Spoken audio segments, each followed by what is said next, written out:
გამარჯობა. თანამედროვე Excel-ი, რაც უფრო დრო გადის, მით უფრო მეტად გვეხმარება მონაცემების დამუშავებაში და მით უფრო მეტად ადვილი ხდება მისი გამოყენება. მე გიორგი ვარ დათვიშვილი და თქვენ ყავთ Microsoft Excel-ის ვიდეო გაკვეთილს. მოდით ვნახოთ, რას აკეთებს ფუნქციონალი სახელად Analyze Data. Analyze Data-ს თუ თქვენს მენიუში ვერ დაინახავთ, მაშინ შეგიძლიათ აკრიფოთ აი აქ Analyze Data და მარჯვენა ღილაკით დაამატოთ ის თავისთავად ახალი Excel-ის შესაძლებლობებშია.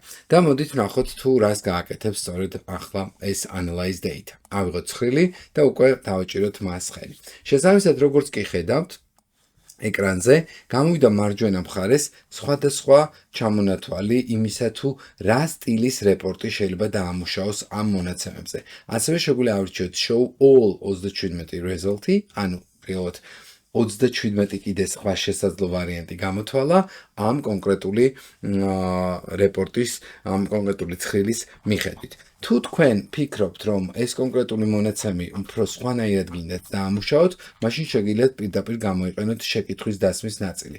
სადაც შეგიძლიათ ნებისმიერი რამ ჩაუწეროთ. აი მაგალითად დავწეროთ და დავუშვათ როგორ დაგვიმუშაოს. Show how many customers we have by gender and bank. ცხადია ინგლისურად უნდა დავწეროთ, მივცეთ უნდა enter-ი და აი გამოგვიგდო ის კონკრეტული მონაცემიც, რომელიც გვინდოდა. შეგვიძლია პირდაპირ inserts დავიჭიროთ და გამოიტანს ცალკე დამატებით შიტად ამ ჩვენს მონაცემებს. ასევე შეგვიძლია დავდგეთ და მაგალითად მივცეთ თუ რა იქნებოდა მონაცემი, თუ კითხვა იქნებოდა შემდეგი. მაგალითად show total deposits by bank as a bar chart. Enter-ი და ნახეთ bar chart-ის სახით გამოიტანა შესაბამისად ჩვენი რეპორტი.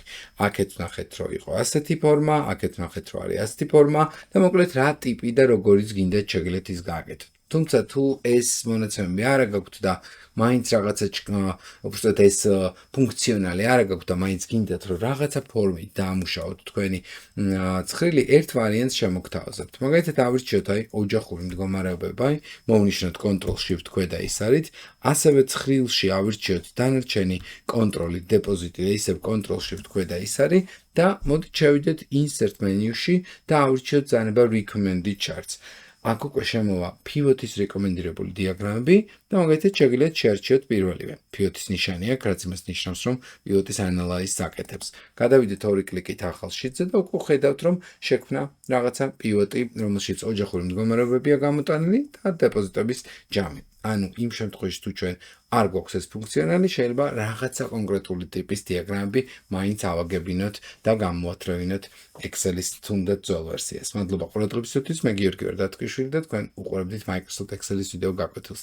არ დაგავიწყდეთ, დაგვიტოვოთ თქვენი შეკითხვები და დაწეროთ ისინი კომენტარებში. მომავალ შეხვედრამდე.